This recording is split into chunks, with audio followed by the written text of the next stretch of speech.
Warmest greetings everyone, I am Barkavi from the group named 36 presenting our group project Tugasan. First of all, thank you so much to Dr. Wandras Manira for guiding us throughout the whole semester. We appreciate it a lot. The members of 36 group are Muhammad Aiman, Asfaruddin, Kairul, Vartini, Barkavi and Krishantini. Solution for the question 1, which is the sensitivity analysis question, will be solved using the graphical method and also the simplex method. I am hereby will be explaining the graphical method used for question 1A, 1B, 1C, 1D and also 1E. For graphical method, let x1 as the number of cars produced daily, x2 as the number of trucks produced daily, x3 as the number of jeeps produced daily, and Y1 is the type 1 machines rented daily. To maximize the profit by the manufacturers, Carco should solve LP such that the objectives as maximum Z equals to 300 x1 plus 400 x2 minus 50 y1, where the constraints are as follows. For question 1, we changed our profit value for cars, which is from $300 to $310, and we have to find the new optimal solution for that.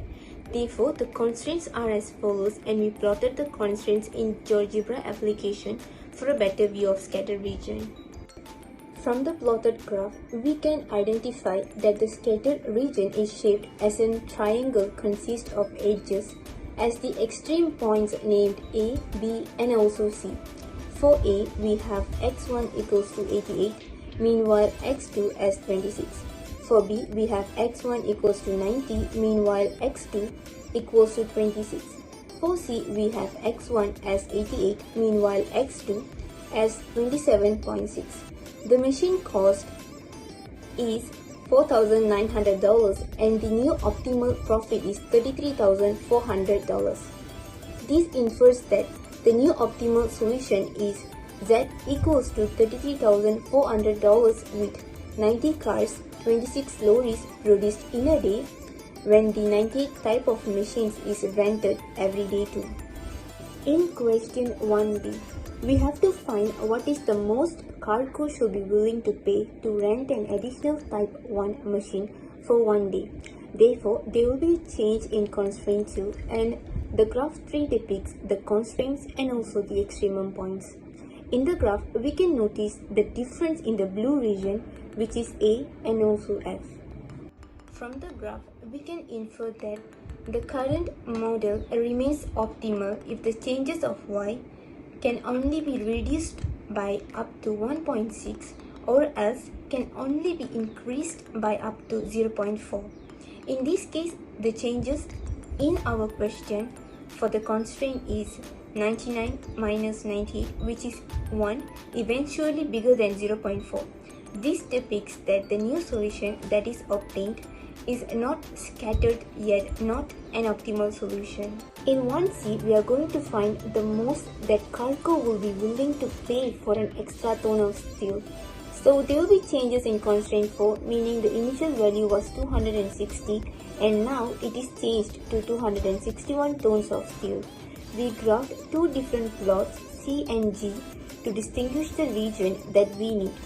So from the scattered region, yellow one, we can define that an extra ton of steel will never increase the optimum value of Z. Therefore, we can infer that Carco should not have to pay for an extra ton of steel. In question 1D, we have to find Carco's profit if it's required to produce at least 86 cars. Thus, there will be a change in constraint 5. We plotted the graph as usual, and the value of x1 equals to 86 and x2 is equals to 29.2 is obtained from the graph. Plugging in those informations with y1 equals to 98, we will be getting z equals to $32,580. From the graph shown here, the current model remains optimal if the changes of x1 is either the reduction up to 2 or an increase up to 3. Since the changes is 2, which is the same as earlier for the model to be remain optimal, the new solution Z is equals to $32,580, which is eventually an optimal solution. Therefore, if cargo were required to produce at least 86 cars, cargo's profit would become $32,580. So, for the last question, there was an extra constraint, X3, as the number of jeeps produced daily, and should cargo consider to produce any jeeps? Therefore, we changed the constraints as follows and graphed them in Desmos to find the optimal solution.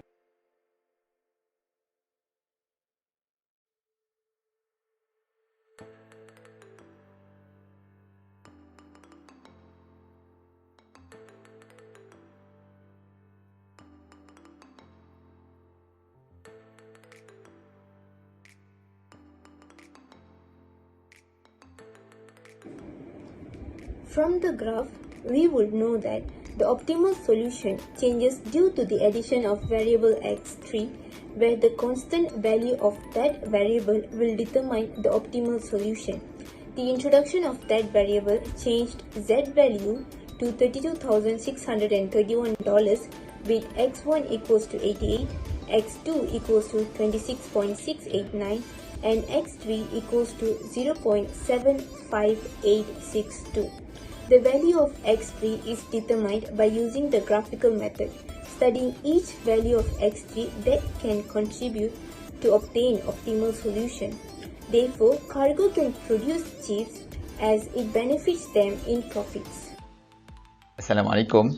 Analisis kepekaan menggunakan kaedah simplex. Soalan 1A. Perkali kepada pemboleh ubah keputusan kereta diubah daripada 300 kepada 310. Maka kita menggunakan rumus C puan darab matriks rongsangan B. PO asas semasa diperoleh daripada tabel optimum yang dilorikkan merupakan matriks rongsangan B. Berikut merupakan PO asas semasa iaitu diambil daripada laju ini dan juga C puan baru. Berikut merupakan fungsi objektif yang baru dan matriks rongsangan B.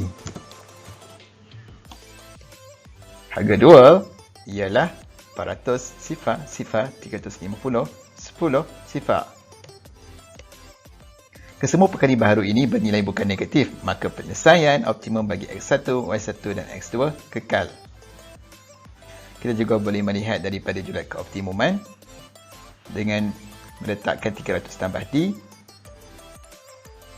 Maka julat keoptimuman kita ialah di antara negatif infinity kepada 320. Maka 310 kurang daripada 320, maka penyelesaian optimum X1, Y1 dan X2 kekal. Manakala penyelesaian optimum Z yang baru ialah 33,420. Seterusnya soalan 1B. Kita menggunakan analisis kepekaan dengan mengubah nilai sebelah kanan NSK bagi kekangan mesin jenis 1. Rumus yang digunakan ialah matriks rongsangan B darab dengan vektor laju B. Berikut merupakan vektor laju B. Maka kita telah ubah nilai sebelah kanan dari 98 menjadi 99. Berikut merupakan vektor lajur B baru. Daripada hasil darab matriks rongsangan B dengan vektor lajur B, penyelesaian adalah tak tersaur kerana terdapat NSK bernilai negatif iaitu negatif 1.8. Kita juga boleh melihat daripada perspektif julat kesauran. Maka kita letakkan 98 tambah D dan kesemua nilai ini perlu bernilai positif. Maka kita akan dapati bahawa julat kesauran kita adalah di antara 96.4 sehingga 98.4. Maka disebabkan 99 melebihi 98.4, maka penyelesaian baru tidak tersaur. Seterusnya soalan 1C. Kita menggunakan konsep harga dual. Harga dual merujuk kepada berapa banyakkan nilai Z yang optimum akan berubah jika kita tingkatkan sumber sebanyak 1 unit. Rumus yang digunakan ialah C puan darab matriks rongsangan B.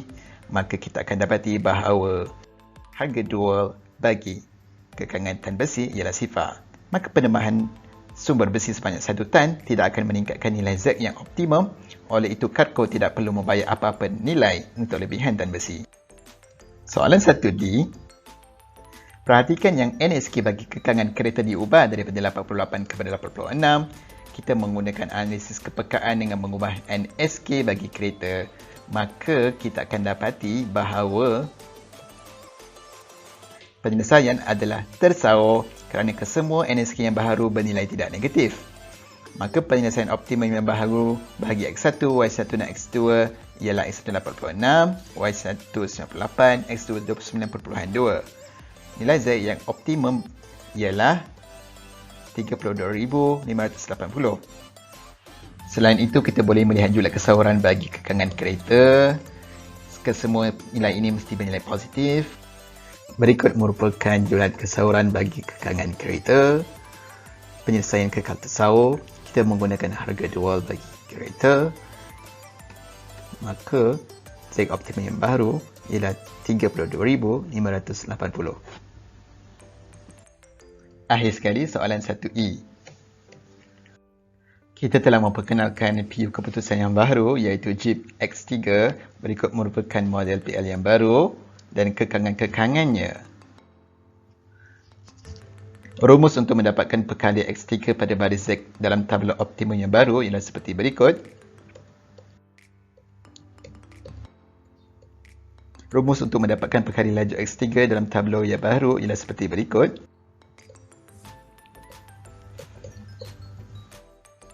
S2 perlu keluar daripada asas. Operasi baris Gauss-Jordan. Didapati bahawa keuntungan meningkat, maka Carco seharusnya mengeluarkan Jeep. Selamat sejahtera. Nama saya Krishantini Sivarangan, nombor matrik A174837. Hari ini saya akan membentangkan tugasan 2 soalan 2, iaitu penyelesaian menggunakan Microsoft Excel. Langkah yang pertama adalah kita akan menyediakan hamparan untuk model PL tersebut. Maka ini adalah hamparan untuk model PL kami, iaitu pekali fungsi objektif, kekangan 1 hingga kekangan 6 dan nilai optimum fungsi objektif dan juga nilai optimum pemboleh ubah keputusan akan ditetapkan sebagai kosong. Selain itu, kita akan menambahkan kekangan dalam add constraint, iaitu dalam solver. Ini merupakan penyelesaian optimum yang telah diperolehi daripada Microsoft Excel. Nilai optimum fungsi objektif adalah 32540, nilai optimum X1 adalah 88, X2 adalah 27.6 dan M1 adalah 98. Ini merupakan answer report yang telah diperolehi daripada Microsoft Excel bagi soalan tersebut. Penyelesaian optimum yang telah diperolehi adalah X1 sama dengan 88, X2 sama dengan 27.6 dan M1 sama dengan 98 dan nilai maksimum Z iaitu fungsi objektif adalah 32540. Ketiga-tiga S1, S2 dan S5 bernilai sifar. Maka sumber bagi kekangan 1, kekangan 2 dan kekangan 5 digunakan sepenuhnya yang merupakan sumber yang terhad. Tetapi S3, S4 dan S6 tidak bernilai kosong iaitu bernilai 0.88, 1.2 dan 1.6 masing-masing. Maka sumber bagi kekangan 3, 4 dan 6 tidak digunakan sepenuhnya dan berbaki sebanyak 0.88, 1.2 dan 1.6. Sumber kekangan 3, 4 dan 6 adalah sumber yang berlebih-lebihan. Itu sahaja daripada saya. Terima kasih.